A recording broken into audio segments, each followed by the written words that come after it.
Colourful fishing boats anchored along the docks of Satpati, all signs of a thriving fishing community. But below the calm surface there is tension between two of the most productive fishing centres in western Maharashtra, Vasai and Satpati. With ONGC looking for oil in areas near the coast, fishermen have been forced out of their traditional fishing grounds and have been straying into each other's territories. As a result, there have been clashes between trawlers on the high seas.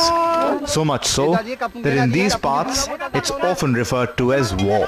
2 बरस में हमारे वसई और सातपाटी के बीच में हमारे आपस में झगड़े हो रहे हैं। जब ओएनजीसी प्लेटफॉर्म बढ़ रहे हैं, उससे मछुआरे में जगह कम होने से आपस में झगड़ा भी चालू है। While fishermen in Satpati blame their counterparts in Vasai for the trouble, it is apparent the acrimony is mutual. वो भी तो हमारे इलाके में आते हैं, लेकिन हम ऐसा नहीं करते कि वो हमारे इलाके में आते हैं। भाई दरिया है, जहाँ भी जाओ कोर्ट का आदेश है।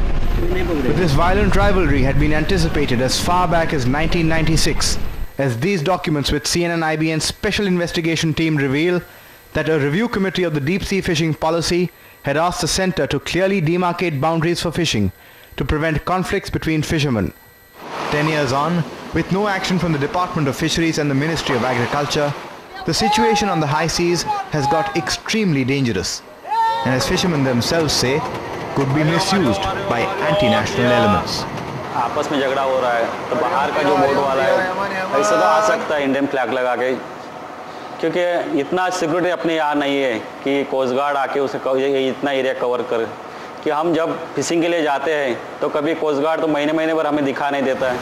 This national security hazard had also been predicted in the review committee report, which had asked the centre to empower the Coast Guard and enforce fishing zones, not just for local fishing vessels, but also foreign trawlers.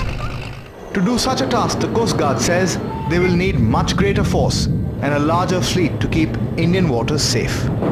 We do also appreciate that the Coast Guard definitely has to have a large number of ships and aircrafts for maintaining and a constant patrol all over the area. You will agree also that we cannot be at all the places at all the times.